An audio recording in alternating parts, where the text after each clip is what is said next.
Speaking of compensation, railway workers in the UK are demanding a pay hike, and it's a very big story there. They've launched a nationwide strike. It's the biggest strike in 30 years in the UK. It has all but paralysed the country's rail network. Most railway stations are either shut or have partially suspended services. Labour unions say the strike is just the beginning. It could soon engulf almost every sector in the UK. Teachers, nurses, barristers, they could all stage a walkout. What is the British government doing to stop this from happening? And what does this mean for Boris Johnson's political future? Here's a report. This is the King's Cross station, one of the busiest railway terminals in the UK. More than 300,000 commuters use it daily.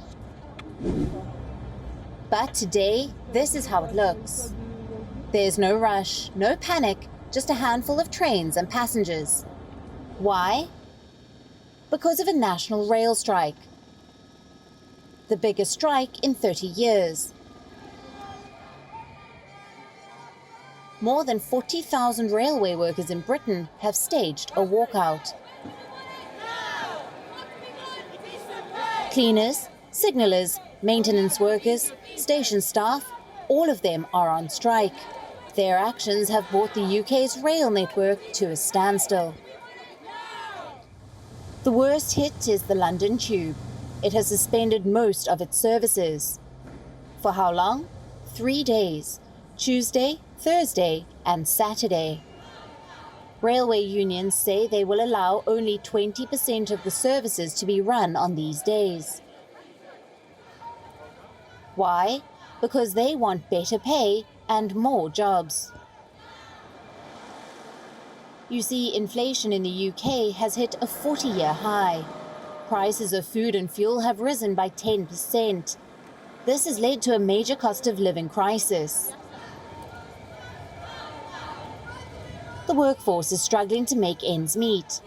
Railway workers are the first to protest. They're asking for a pay hike, a hike they say is long overdue. Some of our members have not had a pay rise for the 3rd anniversary now. We can resolve that if we've got a proper negotiating framework, but the fact is that Grant Shapps, Rishi Sunak and Boris Johnson are dictating the terms of this dispute. What is the British government's response? The Transport Secretary is calling the strike a political stunt. This is a stunt, which I'm afraid you're falling for, by the unions and the Labour Party. The Labour Party who won't even condemn these strikes today. The Prime Minister is calling it an unnecessary aggravation. OK, Cabinet, good morning. I want to say something about the rail strikes that are today causing significant disruption and inconvenience up and down the country, making it more difficult for people to get to work, risking people's appointments, making it more difficult for kids to sit exams, all sorts of unnecessary aggravation this is going to cause. As leaders pass the buck, citizens continue to suffer. Well, normally I obviously live in Southfield, it's about 10-12 minutes walk from Southfield, so basically I had to walk from waiting so many buses, they're all full up, so basically I walked all the way through to Putney. The strike has been planned for 3 days, but the chaos may not end with it. Labour unions say this is just the beginning. That a long summer of discontent lies ahead.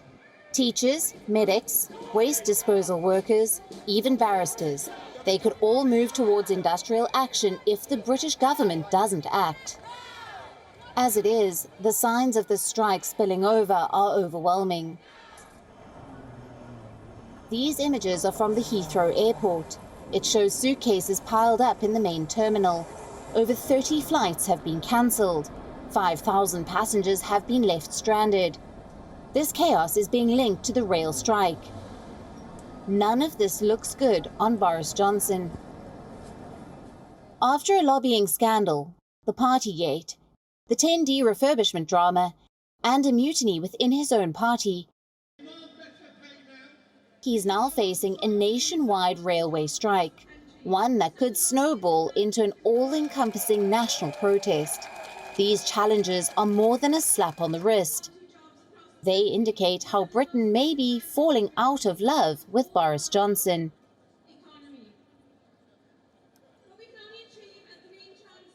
WION is now available in your country. Download the app now and get all the news on the move.